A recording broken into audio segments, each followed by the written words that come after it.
안녕하십니까. 저는 무크랜드에서 민법 과목을 맡고 있는 양민이라고 하고요. 저는 EBS 2018년, 2019년 민법 기본서 저자입니다.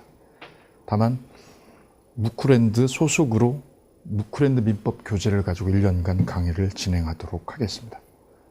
그래서 제 교재는 EBS 교재와 별개 교재인 무크랜드 지정 교재로 강의를 1년간 진행하도록 하겠습니다. 자, OT에선 먼저 민법 과목의 전반적인 특성, 이 부분 하나 하고요. 두 번째는 29회 시험에 출제가 어떻게 되었는지, 그 출제 경향에 관한 것 좀 살펴보시고, 세 번째는 수험 전략을 어떻게 가져갈 건지, 그 수험 전략에 관한 논의, 크게 세 가지로 이야기를 해보도록 하겠습니다. 자, 먼저 제가 맡고 있는 민법 과목은요, 1차 과목입니다. 1차 과목인 민법, 그 다음에 부동산 학개론 두 가지인데요. 비중이 제일 높다고 하는 민법 과목이 되겠습니다. 이 민법 과목의 비중이요. 이 민법 과목이 되지 않으면 2차 과목을 끌고 가기 어렵다, 이런 얘기까지 하고, 심지어 어느 분은 민법 과목은 공인중개사 전체 과목의 80%다, 이렇게까지 극단적으로 얘기하시는 분도 계세요. 그만큼 비중이 높고요. 공략도 쉽지 않은 과목입니다. 왜냐? 그랬더니 그 민법 과목의 특성을 제가 몇 가지를 소개를 하려고 합니다. 그 첫 번째가요, 민법 과목은 학문적인 성격을 아주 강하게 가지고 있어요. 여타 과목보다 아주 큰 학문적 성격, 즉 조문도 방대할 뿐만 아니라 법 이론이 굉장히 복잡하다는 점입니다. 이 점이 여타 과목하고 차별화되는 점이에요. 그리고 두 번째는 판례 비중이 최근에 엄청 높아져서 전체 문제 중에 약 85% 정도가 판례예요. 근데 그 판례가 대법원 판결문이 읽기도 어려울 뿐만 아니라 논리 구조가 간단하지 않다는 점이에요. 근데 민법을 들어갈 때 이 두 가지 이론적 복잡성 이 측면하고 판례 비중 때문에 민법이 어렵다라고 얘기하는 거예요. 지나치게 학문적인 성격이 있다. 그래서 우리는 시장에서 대부분 인강을 보시게 되면 어려운 강의로 대부분 여러분이 만나게 되실 거예요. 이 특성 때문에 그렇습니다. 그래서 어떤 강사분이 민법이 어렵게 계속 풀어가고 있다는 것은 여기에 천착을 하게 되면 점점 미궁으로 빠지게 되어요. 근데 민법은 또 한 측면 일상생활적 성격을 아주 다분히 내포하고 있습니다. 가령 임대인하고 임차인하고 임대료 분쟁을 살펴본다. 그러면 이거는 우리 아주 일상적인 생활 모습이거든요. 임대료 올려달라고 라고 하는 아주 일상적인 모습의 일부예요.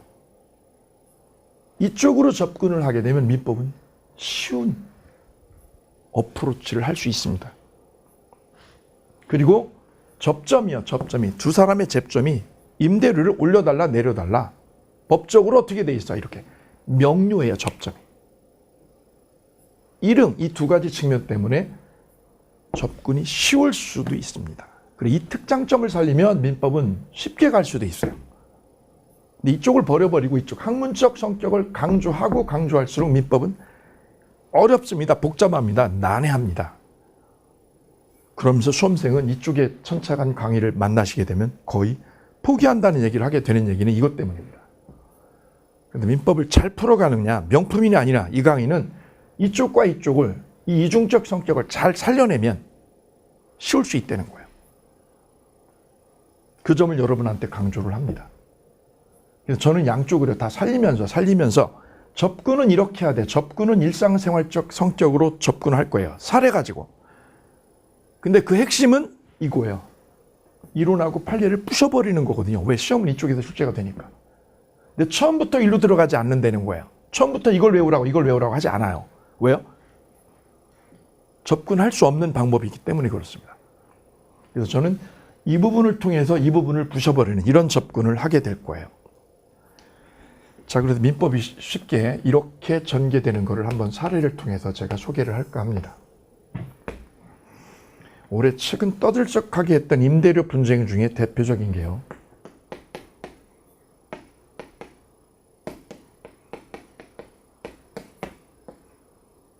궁중족발 사건이 있었습니다. 아주 시장을 떠들썩하게 해놓았죠. 여기 주인, 여기 세입자, 임차인. 예, 김모 씨가 되겠습니다. 종로에 있는 상가를 세를 얻어서 궁중족발을 냈어요. 계약 시작은 언제 했느냐면 2009년에 시작을 했죠. 2009년에 계약을 시작을 했고요. 계약 조건은 크게 두 가지예요. 보증금은 3천만 원.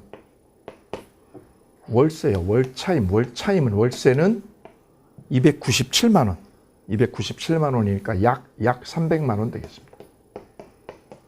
이 조건으로 임대를 얻었어요. 세입자가. 그리고 그 족발집을 운영을 하기 시작을 했습니다. 그런데 이 족발집에 처음에 시작했을 때니까요. 손님이 거의 없었어요. 적자였어요. 1, 2년간. 근데 엄청나게 노력을 하고 또 노력을 하다 보니 소문이 나기 시작하면서 수익을 내기 시작했어요. 그게 3년차예요. 2년 동안 적자 보고 3년차 돼서 수익을 내기 시작했는데 4년 되고 5년을 딱 됐더니요. 5년이 딱 됐더니 5년의 기간을 딱 채웠더니 주인께서 연락이 오셨어요. 가게를 비워라. 아니면 임대료를 이렇게 요구를 해오셨어요. 비우든지 아니면 임대료를 내가 요구하는 임대료를 내라. 어떻게 해요? 보증금을 1억으로. 보증금을 내가 1억을 받아야 되겠어. 얼마 받아야 되겠다고요? 1억이야, 1억. 월세는 1,200만 원으로. 뭡니까 이게? 120이 아니라 1,200. 약 4배 정도를 올려버렸어요. 이러면서 재계약을 요구해온 상황입니다. 이때 세입자가 이 4배를 내면서까지 가게 운영해서 수익을 낼 수 있겠느냐 판단해보니 이거 불가능하더라. 그래서 재계약을 이쪽에서 요구한 건 사실은 본질은 뭐냐면 나가라는 거지. 4배 내면서 여기 있을 수 없으니까 나가라는 뜻이죠. 근데 겉으로는 이렇게 해요. 임대료를 올려달라는 외견을 띠고 있지만 겉으로는 임대료 올려달라고 그러지만 그 본질적인 논의는 이거였어요. 5년의 계약 기간이 끝나버리게 되면 5년이라는 기간 동안은 세입자한테 상가 점포를 계속 갱신해가지고 또 갱신해가지고 5년간 연장할 권리. 5년 동안 점포를 연장해서 쓸 권리가 있어요. 이 권리를 우리는 계약 갱신 요구권이라고 해서 상가 임대차 보호법 10조가 이 권리를 규정을 하고 있어요. 계약 갱신 요구권. 상임법 10조에 있습니다. 상임법 10조에. 근데 이 상임법 10조엔 몇 년 동안만, 5년 동안만 연장해서 쓸 수 있다는 얘기예요. 그리고 이 5년 동안은, 5년 이내에는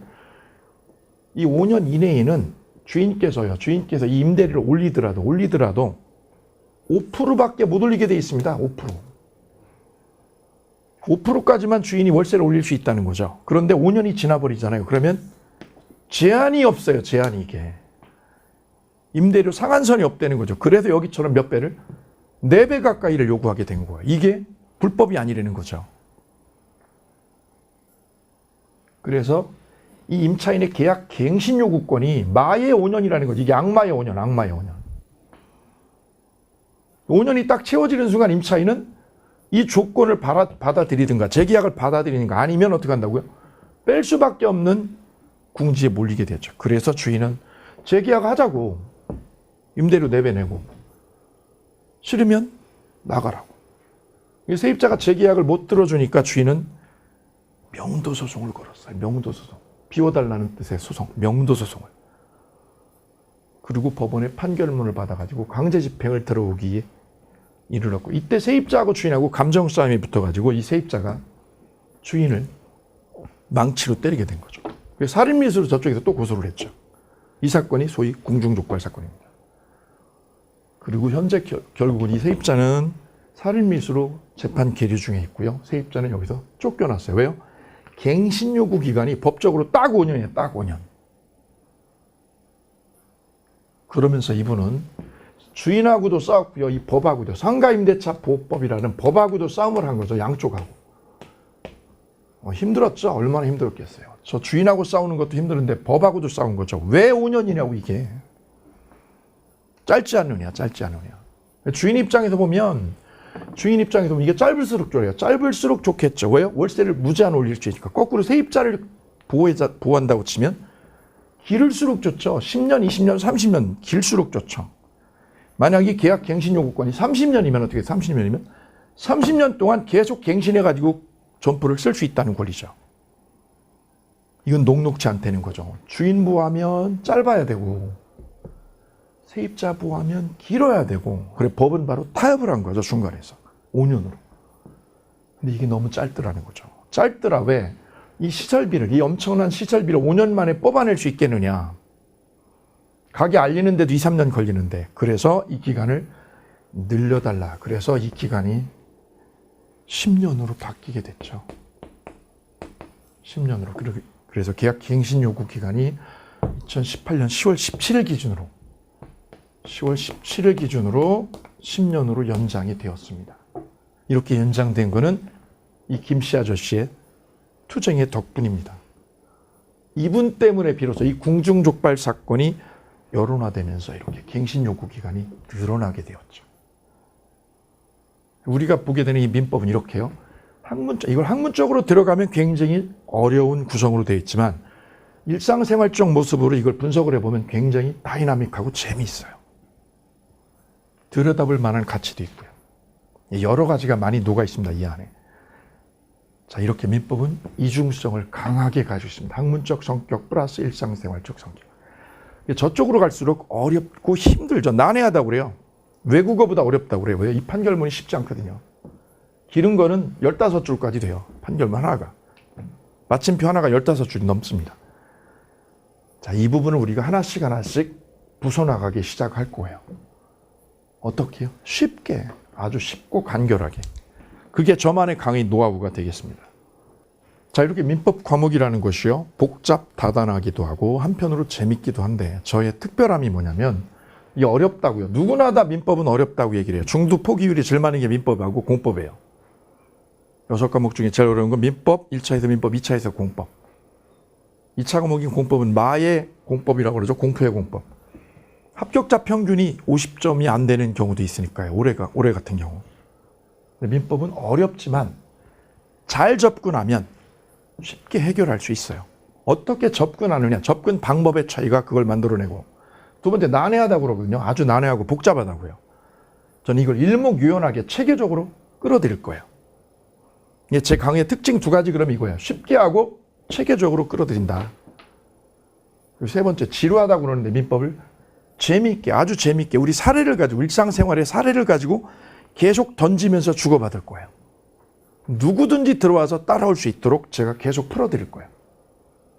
그래서 가장 폭이 많은 민법을 고득점으로 80점 이상이 저의 목표예요. 이렇게 만들어드리겠다는 약속을 드립니다. 제 인강을 들으셨던 수험생들의 추천 내용의 첫 번째를 보게 되면 이거예요. 가장 쉽고 일목요연하게 체계적으로 끌어준다. 이게 1순위입니다. 제 인강을 들으셨던 적잖은 많은 수험생들의 합격 수기를 보시게 되면 대부분 이거예요. 나 타 사이트에서 민법 강의 듣다가 도저히 못 들어서 양민과가 들어왔어. 그랬더니 할만해, 따라올 만해, 바로바로 이해가 돼.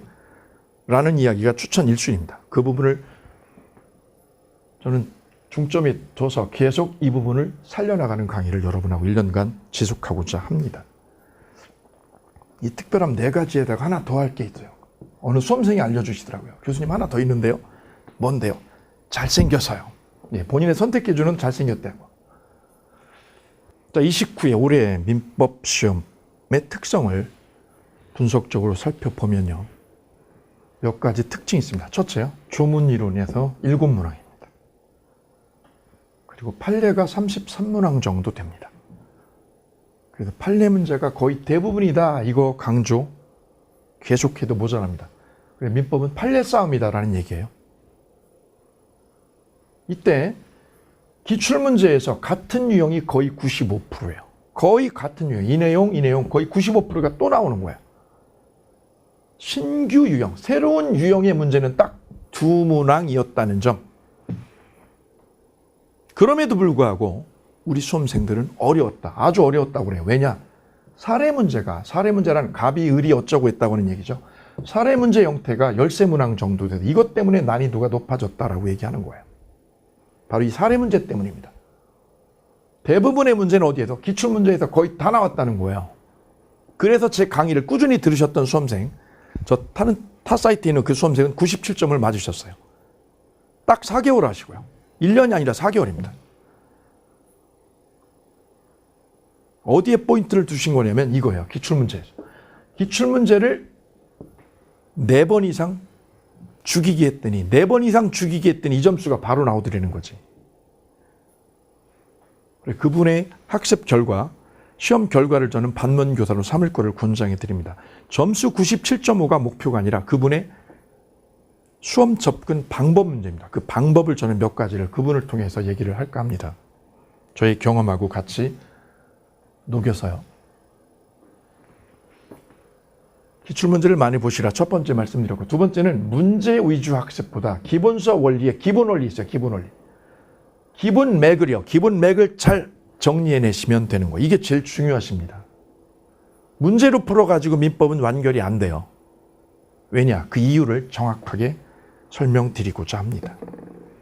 자, 우리 민법 기본서에 있는 임대차 논점이냐, 논점은 조문이요. 조문이 약 30몇 개 되고 중요한 판례가 60개 정도 돼요. 그래서 중요한 논점이 약 80개 됩니다. 90개 돼요. 90개 정도. 90개 정도 되는 임대차가 논점으로 되어 있어요. 이렇게. 기본서 나오게 되면 임대차 그러고요. 임대차 그러면 논점이요. 논점이 1번부터 시작해서 이렇게 해서 몇 번까지요? 90개 정도 돼요. 90개 정도. 조문 30개, 판례 60개, 약 90개.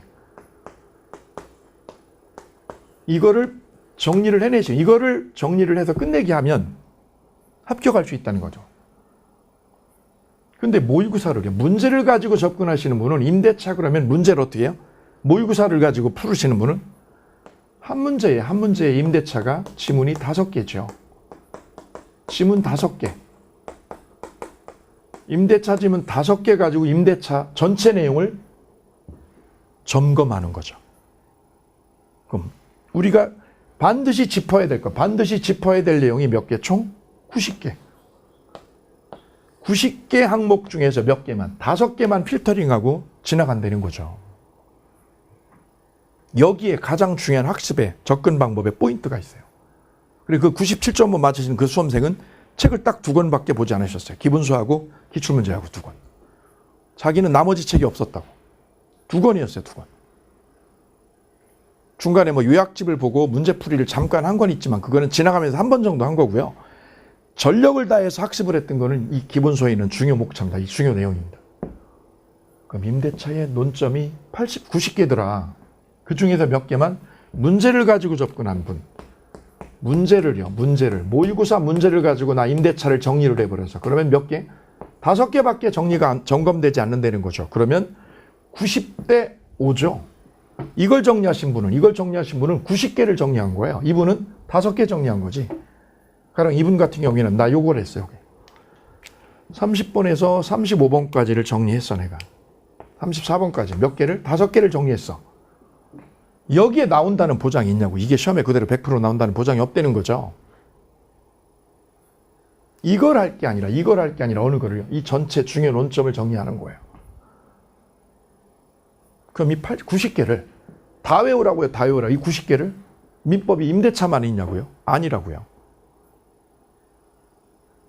그러면 어떻게 정리를 하냐? 그 방법이 중요합니다. 이 90개가 다 똑같이 중요한 게 아니라는 사실. 똑같이 중요한 게 아니라 정말 중요한 것들. 시험에 거의 매년 나오는 주제들이 있어요. 가령 여기 20번. 이거 시험에 매년 나옵니다. 예, 제 머릿속에 다 입력이 돼 있어요. 출제 경향하고 내용까지. 여기다 별 3개를 제가 체킹을 해드려요. 강의할 때. 기본 강의, 심화 강의 때 이걸 체킹해드리고 이거를 제가 집중 강의를 해요. 여기 별 3개예요. 별 3개. 그 다음 32번 별 3개예요. 여기 별 3개. 그 다음 90번 별 3개짜리입니다. 여기 매년 나오는 주제입니다. 임대차 거의 매년 90% 나오는 데입니다. 그럼 여기 집중적으로 하셔야죠. 근데 수험생 여러분, 2번은요. 2번은 3년에 한 번 나와요. 3년이나 2년에 한 번 나오는 거. 그래 여기는 별 하나만 하십시오. 별 하나. 33번 얘도 별 하나에 별 하나. 왜요? 2년이나 3년에 나오지 매년 나오지 않아요. 그리고 수험생 여러분 10번은요. 10번은 얘는요 5년에서 7년에 한 번 나와요. 그래 얘는 어떻게 하자고요? 그냥 동그라미 한 번 하고 가요. 동그라미 한 번. 30번도요 그냥 동그라미야 동그라미. 34번 그냥 동그라미야 동그라미. 왜요? 5년에서 7년에 한 번 나와요. 자 이렇게 그러면 책이 중요도 표시를 해주게 되면 강의하면서 그때그때 다 마킹 해드려요. 책이 입체적으로 변하고 있어요. 그럼 학습을 어떻게 한다는 거죠? 예, 이 부분을 별 3개짜리는 기본 강의에서도 몇 번? 3번을 봐요. 3번을.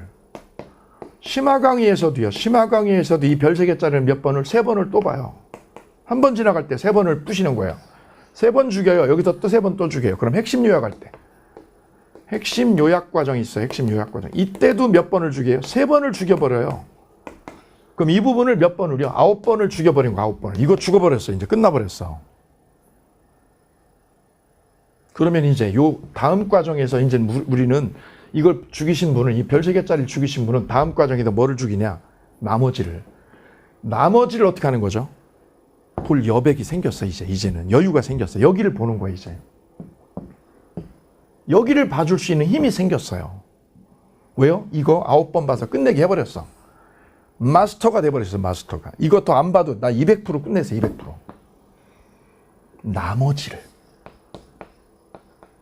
별 3개짜리가 아니라 별 하나짜리나 동그라미 친 것까지도 나는 격파를 해서 끝내기를 하고 있어요. 여기를. 나머지도 끝내기를 하고 있습니다. 이렇게 하면. 여기는 9번을 본 거고요. 여기는 1번이나 2번을 보면서 나는 여기를 지나간 게 아니라 정리를 하면서 끝내기를 하고 있습니다. 2분의 학습 접근 방법과 이걸 A라고 할게요. 이걸 A라고 그럴까요?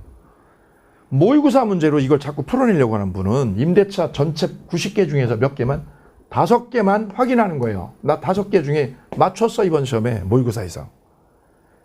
90개 논점 중에 몇 개만 5개만 맞추셨어요. 나머지 85개는 버렸어요. 나머지 85개는 어떻게 된 거예요? 몰라요. 필터링 안 되고 있어요. 그냥 가는 거예요. 5월 달에도 그냥 가요. 6월 달에도 그냥 가요. 9월 달에도 그냥 가요. 나는 뭐만? 지문 5개, 모의고사 지문 5개만 나는 점검하고 땡이에요. 이러니 리스크가 너무 커지는 거죠. 왜요? 이거 외에 나머지에서 나오면 이분은 죽을 수밖에 없어요. 그래 올해 수험생 대부분의 적지 않은 수험생, 적지 않은 사이트가 고득점이 없는 이유는 바로 이것 때문입니다. 문제를 풀어가지고 임대차 논점을 부수는 역의 방법, 이 방법을 접근했더니 이 방법으로. 이 방법은 리스크가 너무 큰 거죠. 왜요? 5개 끝내고 85개는 놓고 간 거죠. 버리고 간 거죠. 점검 안 되고 가는 거죠. 계속 이건 누수가 될 수밖에 없는 방법이에요.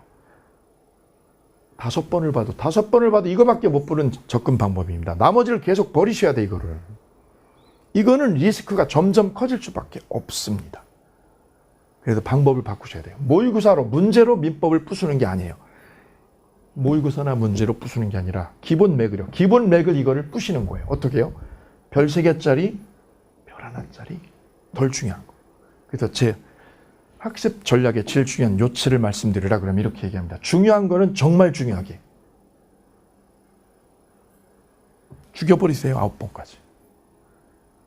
덜 중요한 거는 덜 중요하게. 오케이. 이게 제일 중요한 학습 요체라는 말씀 드립니다. 그래서 기본서를 몇 번이요?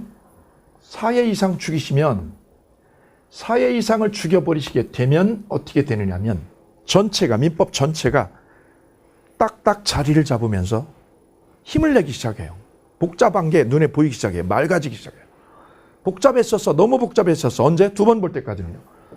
2번 보면요. 이쪽 저쪽이 막 섞여가지고 혼란스럽고 정신없습니다.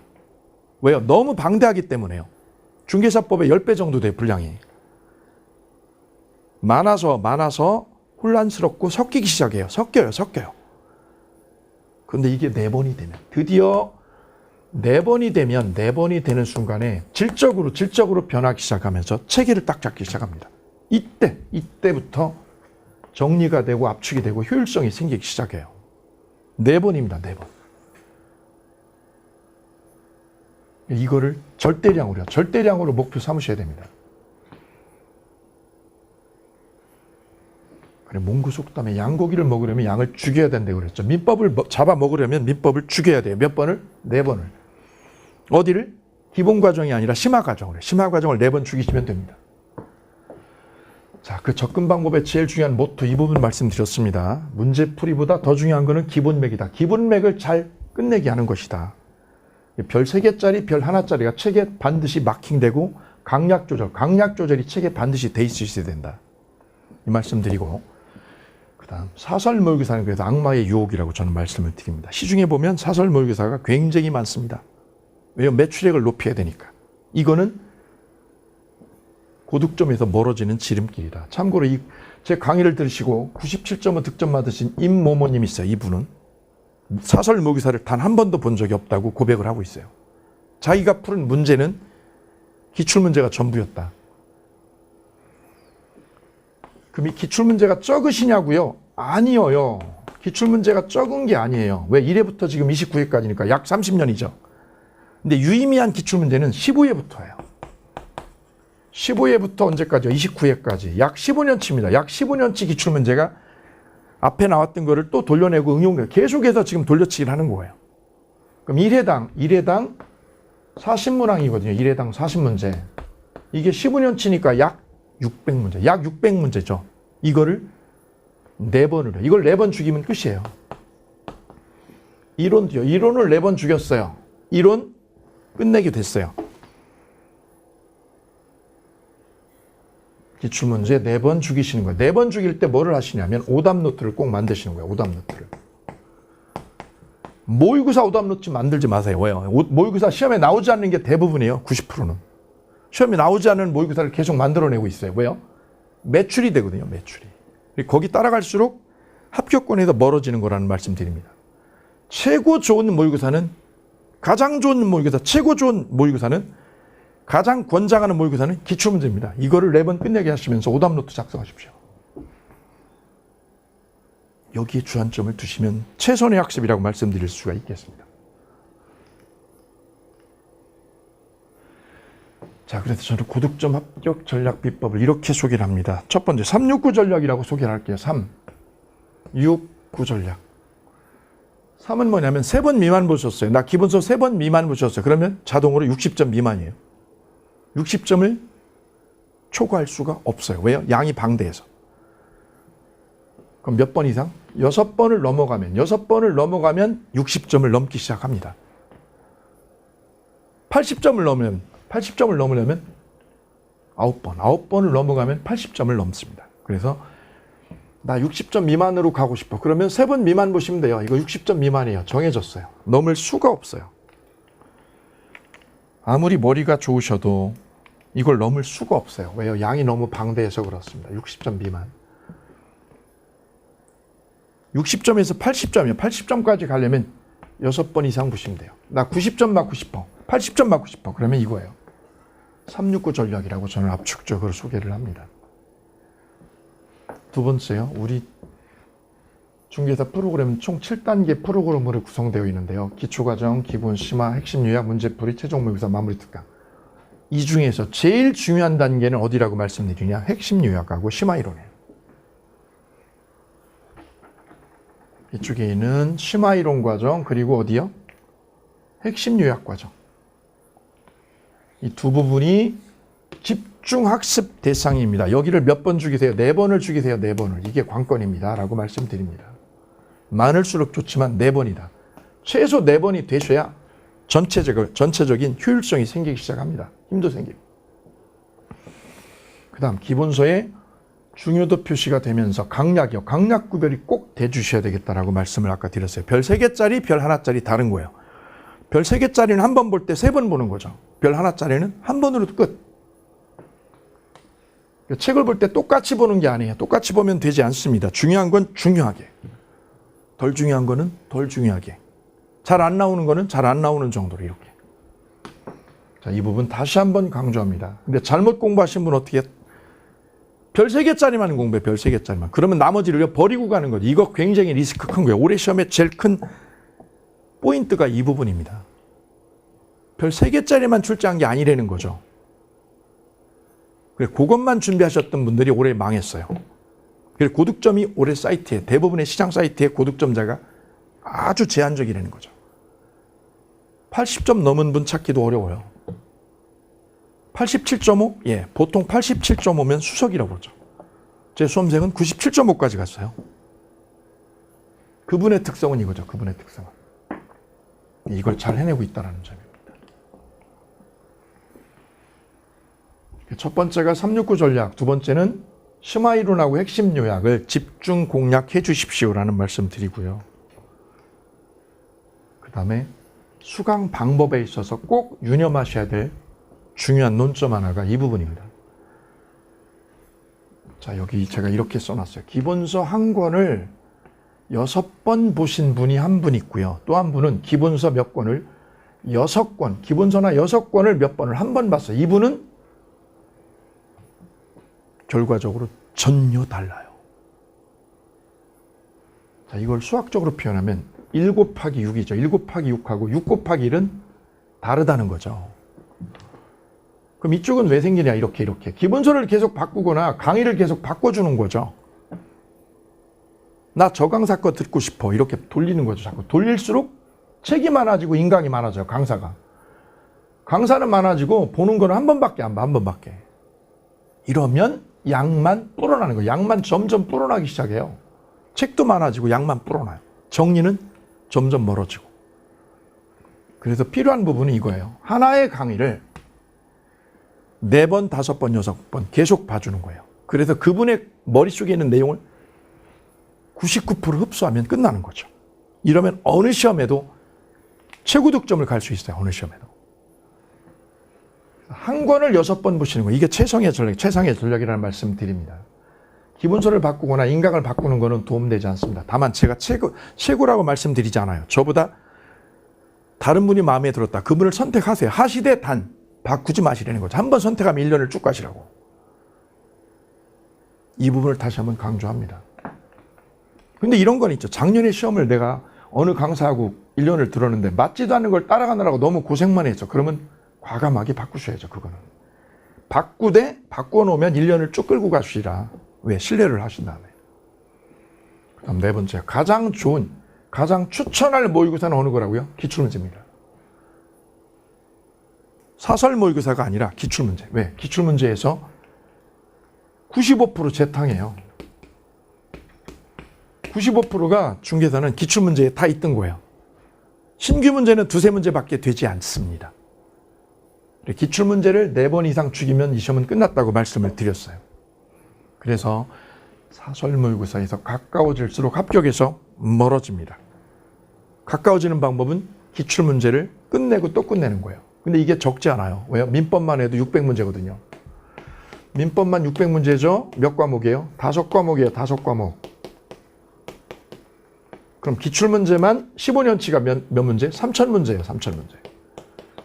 어마어마한 양입니다. 이걸 짧은 시간에 끝내는 거 쉽지 않은 일이죠. 이걸 하셨냐고. 이걸 끝내게 하셨냐고. 정작 이거를 안 해놓고 모의고사 열심히 쫓아다니시죠. 예, 점점 합격에서 멀어지는 거예요. 이 중요하게 필터링 돼야 될 이걸 점검 안 하고 다른 거 하셨다. 방법이 잘못된 거죠. 그래, 잘못된 방법은요. 아무리 연습을 해도, 아무리 연습하고 또 연습해도 잘못된 결과를 낳는 거거든요. 좋은 접근 방법이 좋은 결과를 만들어낸다는 점, 이거 기억을 꼭 해주셔야 되겠습니다. 그래서 저는 이렇게 요 기술적으로 민법을 이렇게 접근해 주셨으면 좋겠다라는 말씀을 드렸는데, 이 기술적인 여러 접근법보다 이 기술적인 이야기는 사이트 강사마다 조금씩 다 달라요. 절대선이 없어요. 강조점도 다 다르거든요. 근데 여러분이 취사 선택을 잘 하시면 되는데, 고민을 하셔서. 저는 이 어떤 기술적인 접근보다 상수에 있는 중요한 변수가 하나 있다면 그걸 저는 이렇게 얘기합니다. 여러분의 마음이라고. 중개사 시험 1년이라는 긴 과정을 따라가는 과정이라서 2달 공부하면 내가 독하게 마음먹고 할 수 있지만 1년이거든요. 이게 적지 않은 시간이기 때문에 기술적으로 뭘 어떻게 해야 된다, 어떤 강좌 걸 들어라, 이거보다 더 중요한 게 뭐냐면 본인의 마음이에요. 이 마음이 단단하고 견고해야 된다는 거죠. 포기하지 않고 놓지 않고 꾸준히 따라와주는 이 마음, 이 뜨거운 마음이 있다면 저의 20년 노하우 그리고 고득점 비법을 과감하게 쏟아드리겠습니다. 저와 함께 해주시면 고득점을 단기에 달성할 수 있다는 확신 반드시 드리겠습니다. 민법은 저 양민과 함께입니다. 감사합니다.